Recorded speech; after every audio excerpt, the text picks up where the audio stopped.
The first time I almost told Ava Martinez I loved her, she was standing barefoot in our apartment hallway wearing a dark green dress that made my brain forget how doors worked. I had one hand on the refrigerator handle, the other holding a carton of oat milk, and I just stood there like a man who had been unplugged from the wall. She turned once in front of the little mirror by the coat rack and frowned. Too much? I should have said something casual, something roommate safe, like something like, looks nice, then gone back to pretending I cared about cereal. Instead, I said, you look beautiful. Ava's eyes met mine in the mirror. For 1 second, everything in our apartment went quiet. The humming refrigerator, the traffic outside, the upstairs neighbor's dog doing its nightly tap dance routine. Then she smiled. Not her normal smile, not the one she used when she beat me at Scrabble by inventing words that somehow turned out to be real. This one was slower, smaller, like she'd caught me doing something I'd sworn I wasn't doing. You didn't mean the dress, she said. And just like that, the safest lie in my life cracked right down the middle. My name is Caleb Brooks. I was 31 years old, a freelance graphic designer, and at the time, I had a very strict personal policy against falling in love with women who could hear me trip over laundry baskets at midnight, especially when that woman paid half the rent. Ava had moved into my spare bedroom 8 months earlier after my cousin bailed on our lease to move in with a woman he'd known for 11 days. I had needed a roommate fast. Ava needed a place after her breakup with a man who apparently thought emotional availability was something you ordered separately, like guacamole. A mutual friend connected us. She's quiet, my friend said. That was the first lie. Ava was not quiet. Ava sang badly while making coffee, talked to her plants like they were underperforming employees, and once argued with a parking meter for taking her quarter and giving her nothing but disrespect. She was 29, worked as a pastry chef at a small bakery in Reno, and could make a lemon tart so good it briefly made me believe in organized religion. She also had a way of looking at people that made them confess things. I learned that fast.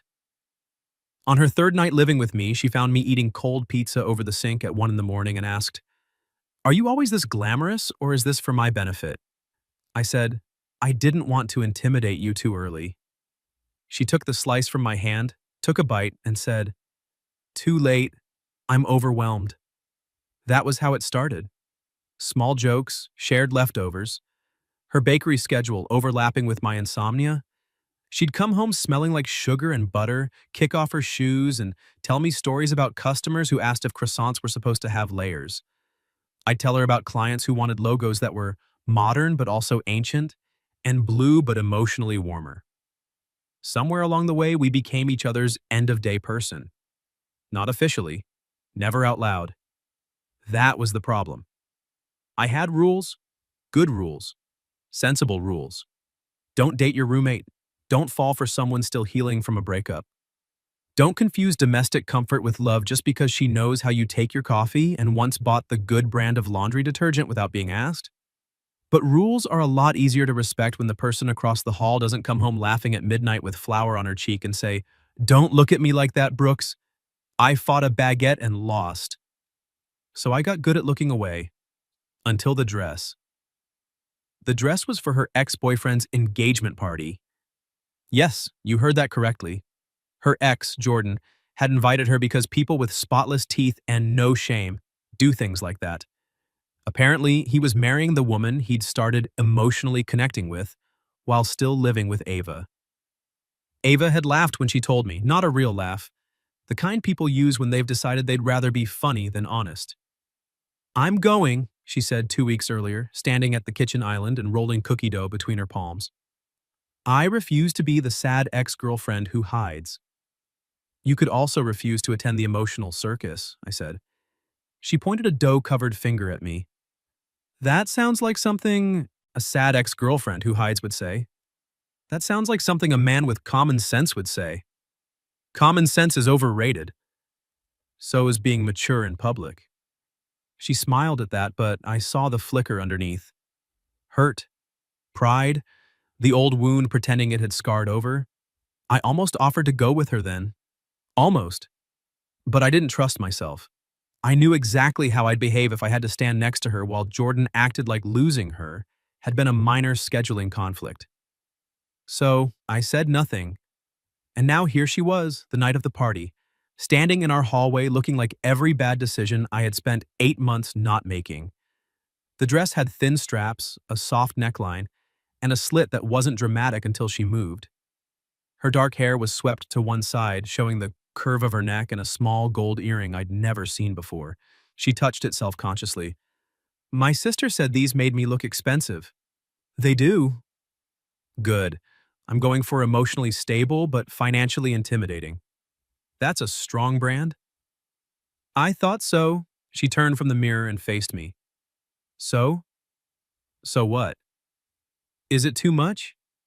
No. Caleb? What? She tilted her head. You're doing that thing. What thing?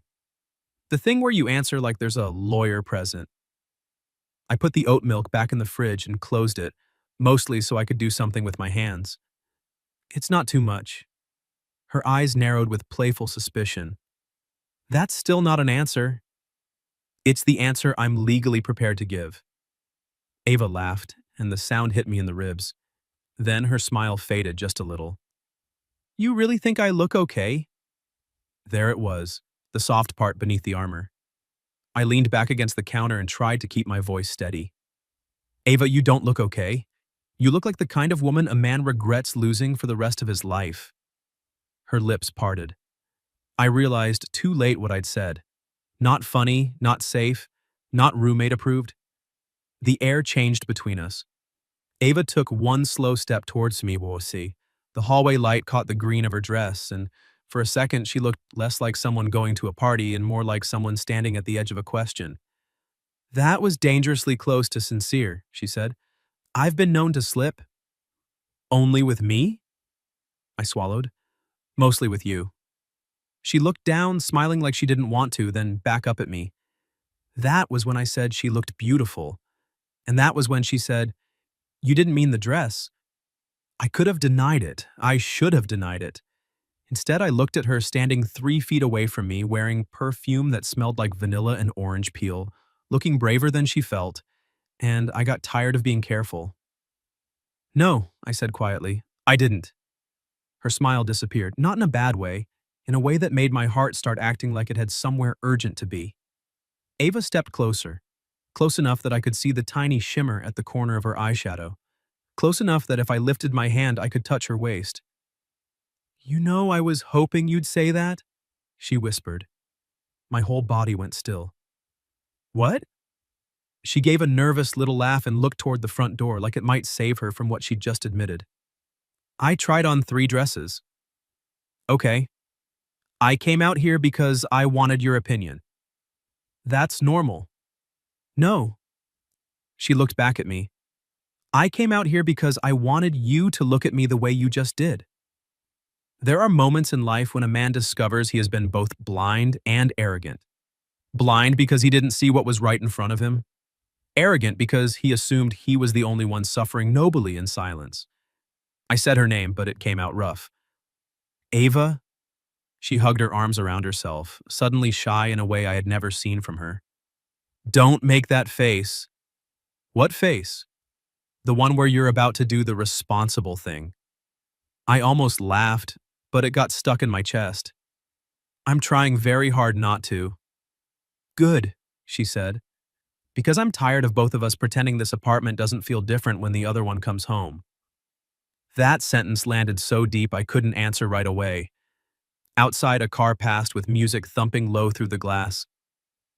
Inside, neither of us moved. Then her phone lit up on the entry table, Jordan. The name sat there like a stain. Ava glanced at it, and the softness in her face tightened. He's downstairs, she said. Of course he was. The man had ruined her peace once already. Apparently he had a gift for timing. She reached for her little black purse, but her hand hesitated halfway there. I watched the battle cross her face. The pride that told her to go, the hurt that told her to run, and something newer that kept her standing in front of me. Then she looked at me. Not like a roommate, not like a friend. Like the next thing I said might change the entire night. Caleb, she said, barely above a whisper, tell me not to open that door. Tell me not to open that door. Ava said it like a dare, like a plea, like she had handed me a match and was waiting to see whether I'd light the fuse or blow it out. Her phone buzzed again on the entry table, Jordan. I didn't look at it this time. I looked at her.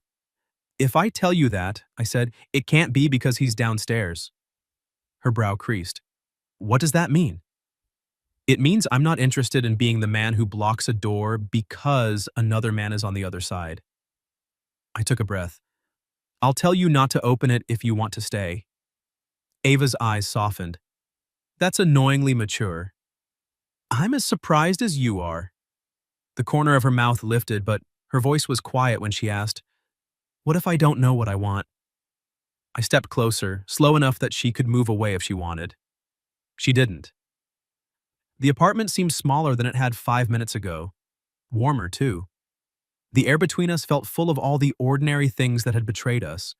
Her mug beside mine in the sink, my hoodie folded over the chair because she liked wearing it on cold mornings, the ridiculous magnet shaped like a taco she'd bought because she said our fridge had no personality. I reached for her hand, just her hand, but when my fingers closed around hers, her breath caught like I'd touched something far more intimate. Then don't decide for Jordan, I said. Don't decide for pride. Don't decide for the version of you that thinks she has to prove she survived him. I rubbed my thumb once over her knuckles. Decide for you. Ava looked at our hands. Then she whispered, that's the problem. What is? For the first time in months, I think deciding for me might mean staying right here. The phone buzzed a third time. This time, Ava reached for it. My stomach dropped before I could stop it, but she only picked it up, pressed the side button until the screen went dark, and set it face down on the table. Then she looked back at me. I'm not going! The words were simple. The effect was not. Something shifted in her posture like a string had been cut. Her shoulders lowered, her chin stopped pretending it didn't tremble, and suddenly she wasn't the woman dressed for battle. She was Ava, barefoot in our hallway, brave enough to change her mind. I smiled before I could help it, and do I need to make an official note for the emotional circus? Yes, she lifted her chin.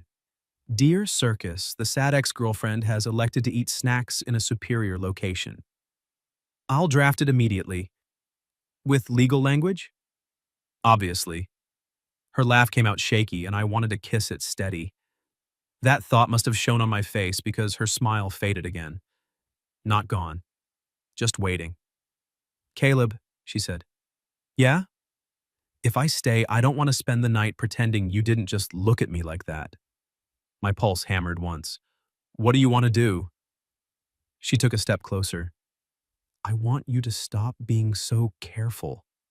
I stared at her mouth. A terrible mistake. A wonderful mistake. Ava, if I stop being careful, I'm going to kiss you. Her lashes flickered. I know. I mean really kiss you. I was hoping you weren't planning to be mediocre about it. I laughed under my breath, and that was what broke the last of my restraint. I lifted my hand to her cheek. Her skin was warm. So warm that for a second I forgot everything except the fact that she leaned into my palm like she had been waiting for it. Tell me no if… Caleb. What? If you ask for consent one more time, I'm going to develop a complex. You're saying yes? She rose onto her toes, her lips a breath from mine. I'm saying please. So I kissed her. Not like a roommate, not like a friend, like I had been translating every almost touch, every too long glance, every late-night conversation in the kitchen, and finally found the language. Ava made a soft sound against my mouth and gripped the front of my shirt. The kiss started careful despite her complaint because some part of me still knew this mattered too much to rush. But then she kissed me back like she was done with careful too, and the hallway, the party, the phone, the entire city outside our window fell away. My hand found her waist. Her dress was smooth beneath my palm. She was softer than I'd imagined, and I had imagined enough to feel guilty about it. She backed into the wall with a little gasp, pulling me with her. I broke the kiss immediately. Sorry, are you… She caught my face in both hands. If you apologize for kissing me into a wall, I swear I'll move out on principle. That seems extreme. I'm a passionate woman. I'm aware. Her eyes sparkled. Are you? God help me. I kissed her again. This time, she smiled into it, and somehow that was worse. Better. Both. Her fingers slid into my hair, and my hand tightened at her waist before I remembered to breathe like a civilized person.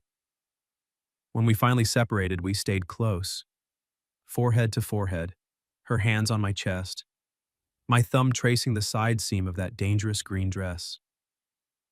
For a while, neither of us said anything. Then Ava whispered, I thought I made it up.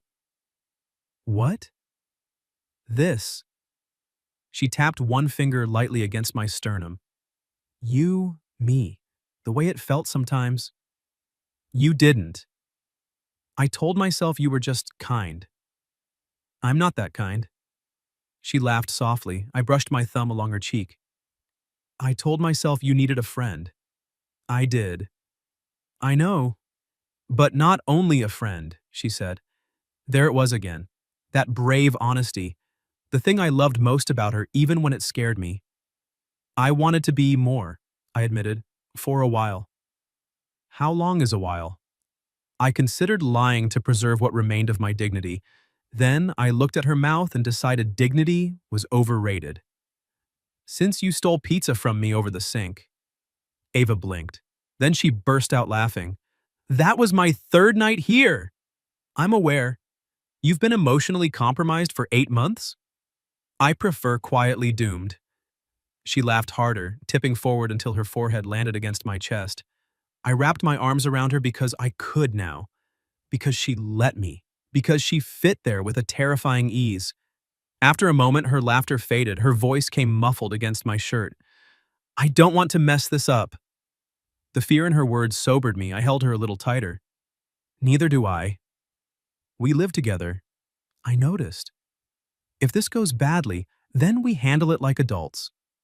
She lifted her head. Have you met us? Fair point. We handle it like semi-functional adults with access to takeout.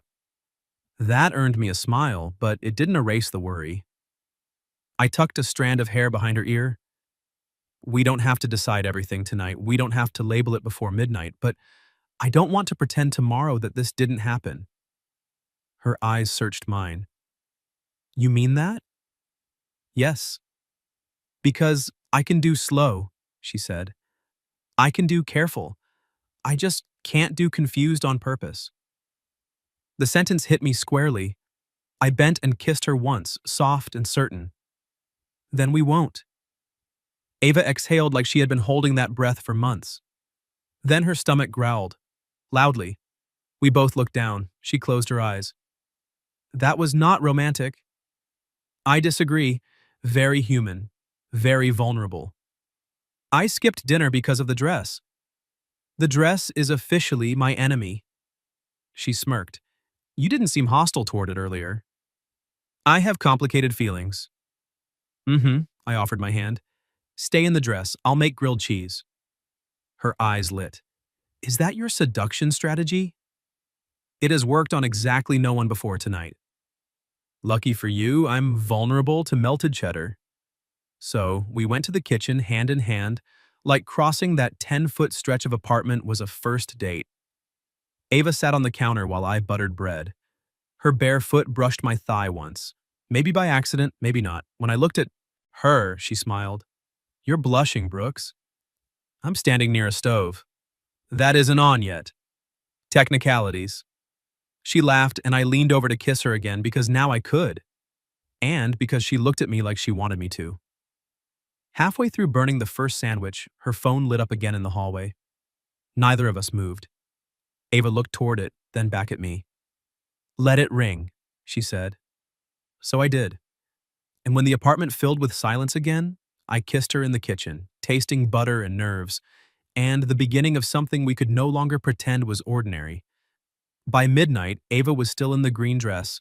I had burned 2 grilled cheese sandwiches, and our first date had somehow happened at our own kitchen island. I'm just saying, she said, picking a blackened corner off her bread. For a man who claims to be seducing me with cheddar, you have a reckless relationship with heat. I was distracted. By what? I gave her a look. Ava smiled into her sandwich. Oh, right. My devastating beauty. Your foot was on my leg? It slipped. 3 times? I have slippery feet. That's your defense? It's late, and I'm hungry. My legal team is asleep. She sat on the counter with her knees angled toward me, bare toes brushing the cabinet door. I stood between her and the stove, close enough that every time she laughed, I wanted to lean in and catch it with my mouth. So sometimes I did. That was the strangest part. Not kissing Ava. That felt terrifyingly natural. The strange part was permission. For 8 months, wanting her had been something I folded away. Now she'd take a bite of grilled cheese, glance at me, and I could step closer. I could touch her knee. I could kiss the corner of her mouth where a crumb had landed. The first time I did, she went still. Then she whispered, "You missed one." "There's another crumb?" "No." I kissed her properly after that, slowly. She set the plate aside and hooked one finger in the waistband of my jeans, tugging me closer. My hands settled on the counter on either side of her hips, caging her in without touching too much, because if I touched too much, I wasn't sure my brain would remain useful. Ava noticed, of course she did. "You're doing the responsible face again," she murmured against my lips. "I only have one face?" "No, you have several. There's responsible face, client call face, I pretend not to care, but secretly do face. That one sounds specific. It gets a lot of use." Her fingers moved lightly over my chest. "And there's the face you made when I said, 'Please.'" My throat went dry. She looked pleased with herself. "You are dangerous," I said. "I wore the dress. You knew the risks." I laughed and rested my forehead against hers. For a while, we just stayed like that, breathing the same air, surrounded by the smell of butter and slightly murdered bread. Then Ava's smile faded. "What happens when we go to sleep?" My heart gave a hard, stupid kick. She must have seen the panic in my eyes because she swatted my chest.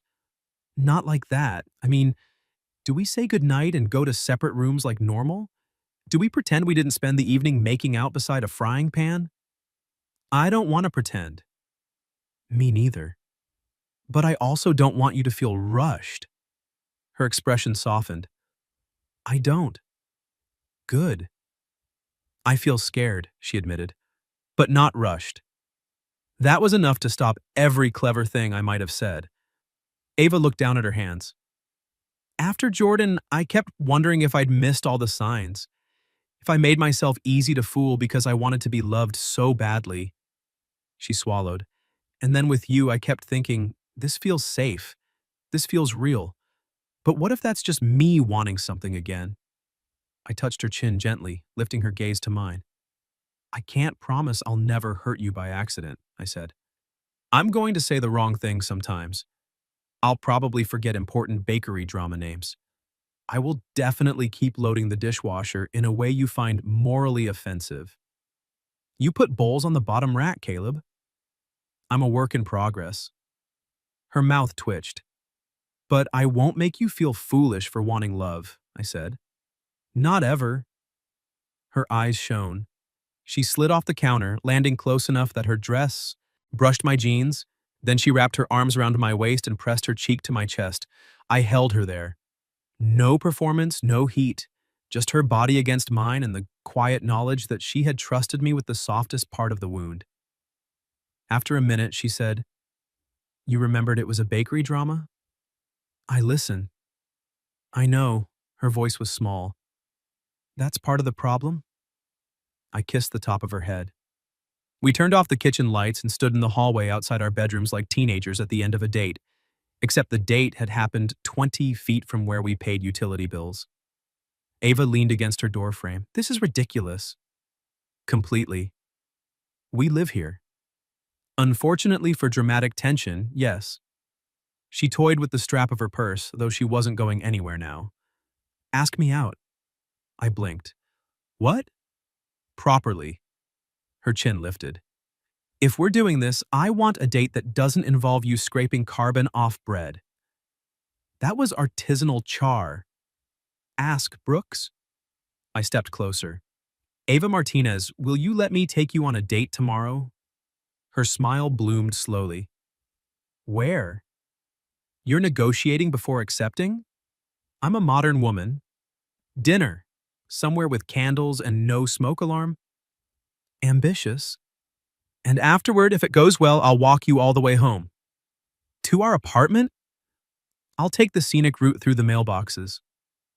She laughed, then reached up and straightened the collar of my shirt, even though it didn't need straightening. Yes, she said softly, I'll go on a date with you. It felt absurd how happy that made me. I bent to kiss her goodnight, intending one brief, responsible kiss. Ava had other ideas. She caught my shirt and pulled me down until my back hit the opposite wall with a quiet thud. Then she kissed me like she had been polite all night and was done with it. My hands found her waist again. Hers slid into my hair. The green dress whispered between us, and every sensible thought I owned packed a bag and left town. When she finally pulled back, her breathing wasn't steady. Neither was mine. That, she said, was for the burned sandwich. I feel rewarded for failure. Don't build a philosophy around it. She slipped into her room with one last smile, then closed the door. I stood in the hallway staring at the wood like an idiot. From the other side, she called, "Good night, Caleb." I smiled. "Good night, Ava." I slept badly. Not because I was worried, because I was happy in a way that made sleep seem like a waste of perfectly good consciousness. The next morning, I found Ava in the kitchen wearing my gray hoodie over pajama shorts, her hair piled messily on top of her head. She was making coffee and humming off key. The sight did something devastating to me. Yesterday, it would have been domestic torture. Today, it felt like a promise. She looked over her shoulder. "Morning date." "Morning roommate." Her eyes narrowed. "Try again." I crossed the kitchen, stopped beside her, and touched her waist. "Morning, Ava." "Better." I kissed her cheek.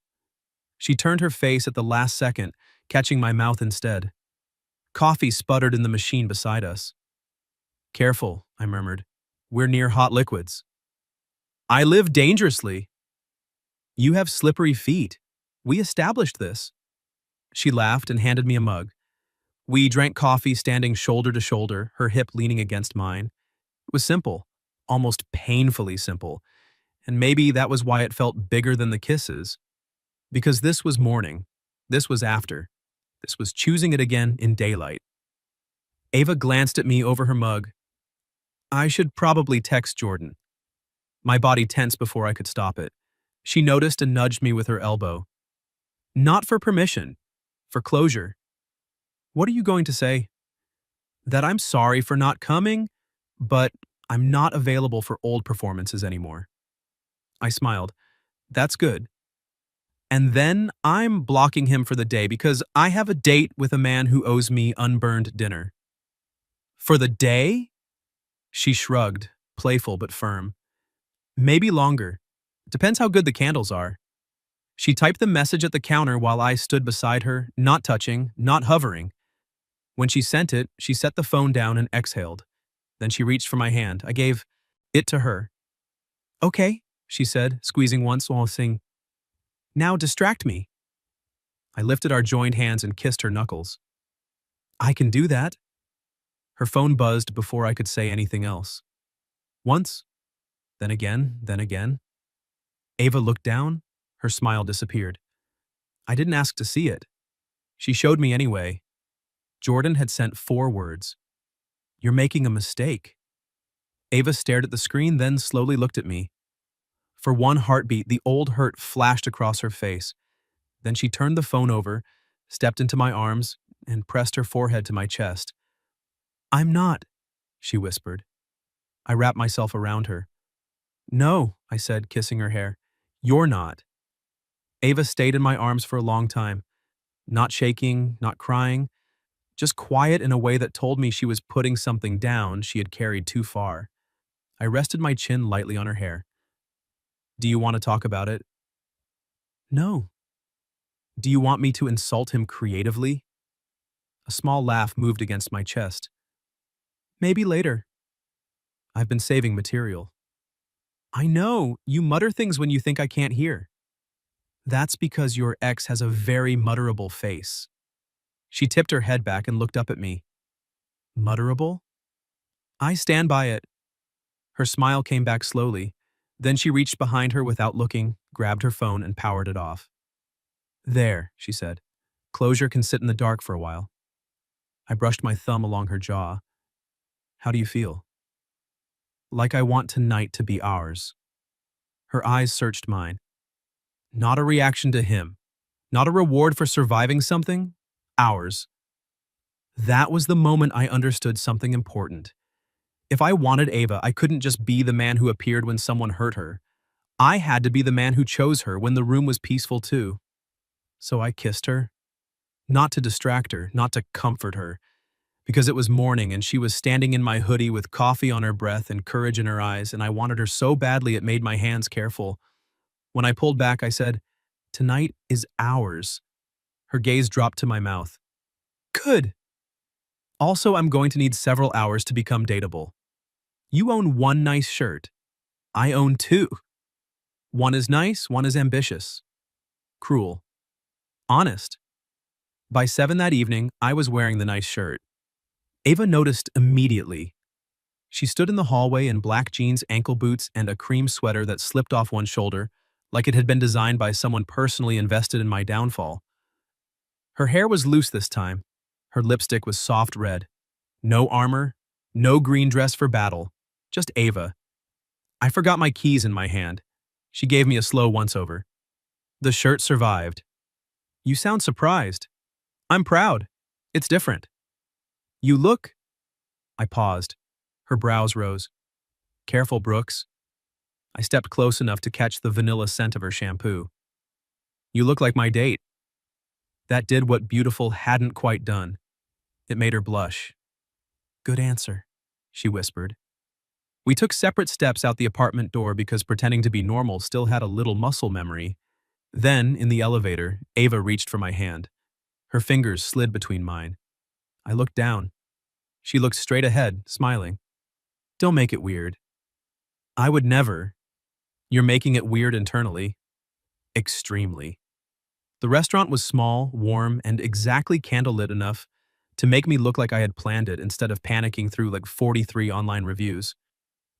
Ava sat across from me, chin in her hand, watching me study the menu. What? I asked. You're nervous. I'm reading. You're holding it upside down. I lowered the menu. She grinned. I want this to go well, I admitted. Her teasing softened.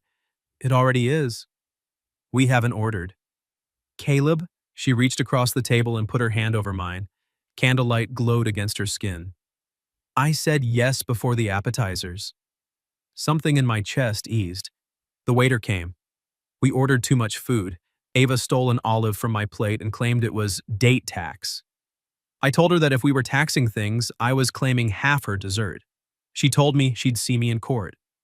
Halfway through dinner, she asked, "What scared you most?" About us? She nodded. I could have made a joke. The candlelight made honesty easier and harder at the same time. That I'd lose the life we already had, I said. I liked being the person you came home to. Even when it hurt. Ava's thumb stilled against my knuckles. I was scared of the same thing, she said. You made the apartment feel safe again, but then safe became... She glanced down, smiling shyly. Not enough. I turned my hand beneath hers and laced our fingers. What do you want it to become? Her eyes lifted. Something we don't hide from. The words sat between us, clear and warm. No hiding, I said. No pretending. No dating terrible men with mutterable faces. She laughed, loud enough that the couple at the next table glanced over. Ava covered her mouth, but her eyes were bright. I'm sorry, she whispered. Don't be. That's my favorite sound. Her laughter faded into something softer. You say things like that, she murmured, and then act surprised when I kiss you in hallways. For the record, I support hallway kissing. And kitchen kissing. Strongly. Elevator? Risky, but I'm open to research. She leaned across the table close enough that I could smell red wine on her breath. After dessert, she said. I nearly asked for the check immediately. We did eat dessert, mostly because Ava threatened my life when I suggested skipping it. Then I walked her home the scenic route, which involved 3 extra blocks, one closed bookstore window, and her hand tucked in mine the whole way. Outside our building, she stopped beneath the awning. Rain had started lightly, silvering the sidewalk and turning the street lamps hazy. This is where you walk me to my door, she said. Our door. Don't ruin the fantasy. I offered my arm. Miss Martinez, may I escort you through the lobby and past the suspicious mailboxes? She slipped her hand into the crook of my elbow. You may. We made it as far as the elevator before she pressed the button and then turned to me with that look again, the one that had ruined me in the hallway. Research? She asked. The elevator doors opened. We stepped inside. I hit our floor, and before I could overthink it, Ava backed me gently against the rail and kissed me. It was slower than the night before. Less surprise, more choice. Her palms slid up my chest, mine settled at her waist. The elevator hummed upward while she kissed me like she had nowhere else to be, and for the first time, I let myself believe that maybe she didn't. When the doors opened, Mrs. Heller from 4B stood waiting with a grocery bag. Ava stepped back, lips parted, cheeks flushed. Mrs. Heller looked at us over her glasses. Well, good for you two. Then she got in the elevator. Ava buried her face in my shoulder the second the doors closed. I laughed so hard, I had to lean against the wall. This is your fault, she said. My fault? You initiated peer-reviewed elevator research. I was contributing to science. You're very generous. She lifted her head, still blushing. Do you think she knew? Ava, she once asked if we were still pretending to be just roommates while holding a casserole. She did not. She did. Ava groaned, then laughed, and the sound followed us to our apartment door. Inside, the place felt different. Same shoes by the mat, same plant drooping theatrically by the window, same couch with the blanket Ava always stole. But now her hand was in mine. Now the silence had possibility in it. She turned toward me in the entryway. I don't want to go back to separate corners tonight. My pulse jumped. She saw it and squeezed my hand. I mean, can we just sit? Together? Like people who are allowed to touch? The tenderness of that almost undid me. Yeah, I said. We can do that. So we changed into pajamas in our separate rooms, then met on the couch like it was the most daring thing either of us had ever done. Ava wore my hoodie again. I chose not to comment because I valued my life. She curled against my side. I put my arm around her shoulders. For 20 minutes, we pretended to watch a movie neither of us could later identify. Then she tilted her face up. Caleb? Yeah? I'm glad I didn't open the door. I looked down at her, at the woman who had chosen to stay, chosen to kiss me, chosen to turn one ordinary apartment into the beginning of something. Me too, I said. She kissed me softly, then tucked her head beneath my chin.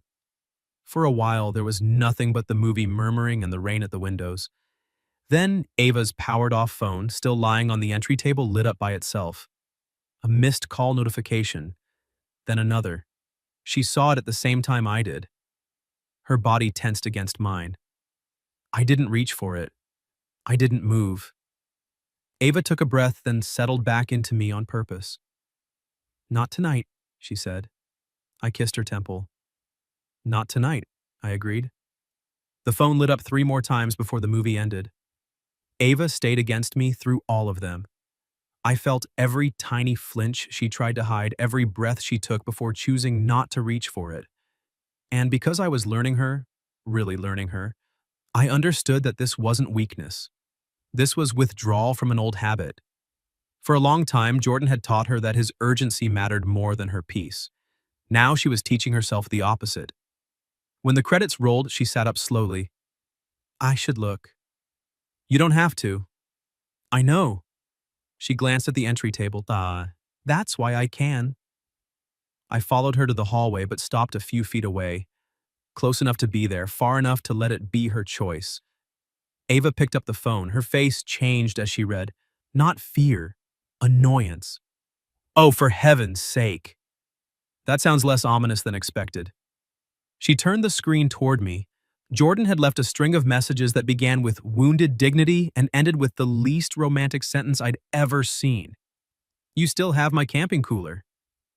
I stared. The cooler? The cooler.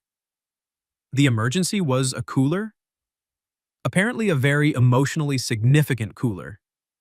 I leaned against the wall. Does it have childhood memories inside? No, it has one broken handle and smells like lake water.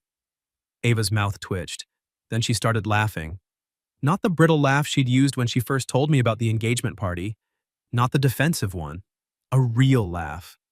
It rose out of her like sunlight through blinds. She laughed so hard she had to set the phone down.